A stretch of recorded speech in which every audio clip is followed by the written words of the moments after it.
विधानसभा निवडणुकीच्या निकालानंतर जी आकडेवारी समोर येते ते सर्व चित्र पाहून एक गोष्ट एक बातमी सध्या खूप रंगते आणि ती म्हणजे उद्धव ठाकरे हे महाविकास आघाडी सोडणार का? उद्धव ठाकरे हे महाविकास आघाडीमध्ये गेले व त्यांचे तिथेच नुकसान झाले अशी सध्या चर्चा रंगताना दिसते। आता जर विधानसभा निवडणुकीचा जो निकाल लागलाय आकडेवारीनं त्याचं चित्र जर आपण बघितलं तर महायुती ही 236 जागा निवडून आल्या।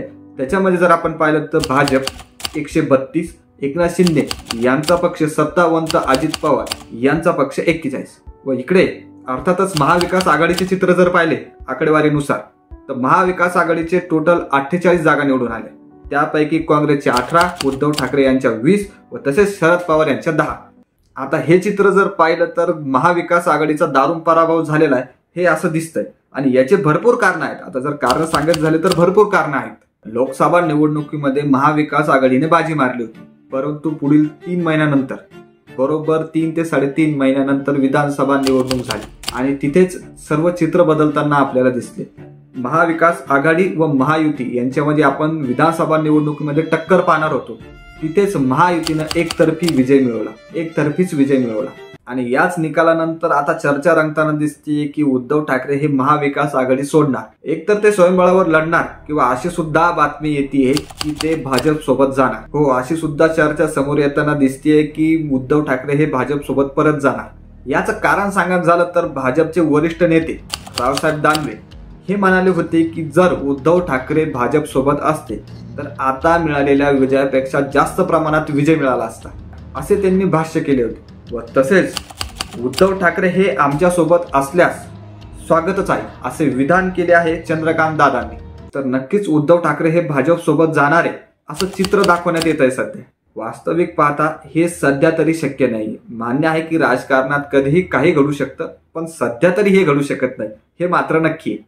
त्याचं कारण सांगायचं झालं तर महायुती फुटेल असं कोणतंच कारण नाहीये। मध्ये नक्कीच वादविवाद झाला होता पदांवरून, मुख्यमंत्री पद असू द्या किंवा गृहमंत्री असू द्या, तर या गोष्टींवरून वादविवाद नक्कीच झाला होता, पण वाद विकोपाला नाही गेले। त्यामुळे महायुतीमध्ये सध्या तरी कोणता वादविवाद नाहीये। महाराष्ट्राचे मुख्यमंत्री देवेंद्र फडणवीस झालेले आहेत, तसेच महाराष्ट्राचे उपमुख्यमंत्री एकनाथ शिंदे व अजित पवार हे झालेले आहेत। एक मुख्यमंत्री आणि 2 उपमुख्यमंत्री हे पॅटर्न नेहमीसारखं कायम राहिलंय। तर नक्कीच सध्याच्या परिस्थितीला उद्धव ठाकरे व भाजप एकत्र येणार नाही। आणि राहिली गोष्ट उद्धव ठाकरे महाविकास आघाडी सोडणार का, तर यावर सध्या उद्धव ठाकरे यांच्या पक्षाकडून कोणतंही वक्तव्य आलेलं नाहीये। जर आपण ऑफिशियल गोष्टी पाहिल्या तर कोणतंही नाही आलेलं। अशी चर्चा रंगते की ते स्वयंबळावर लढणार आहे, तर तीही चर्चा सध्या आहेत, जी बातमी आहे, सूत्रांनुसार माहिती आहे, परंतु असं कोणतंही वक्तव्य त्यांच्याकडून नाही आलेलं। चर्चा तर होतच राहतात। चर्चा सध्या ही पण रंगती की एकनाथ शिंदे व उद्धव ठाकरे हे एकत्र येणार का, ही सुद्धा बातमी पसरताना दिसते। त्याचं झालं असं होतं की एकनाथ शिंदे यांच्या ऑफिशियल फेसबुक पेजवरून उद्धव ठाकरे यांच्या पक्षाच्या ऑफिशियल पेजला फॉलो करण्यात आलं होतं व तिथूनच चर्चा रंगण्यात आली की एकनाथ शिंदे व उद्धव ठाकरे एकत्र येणार का।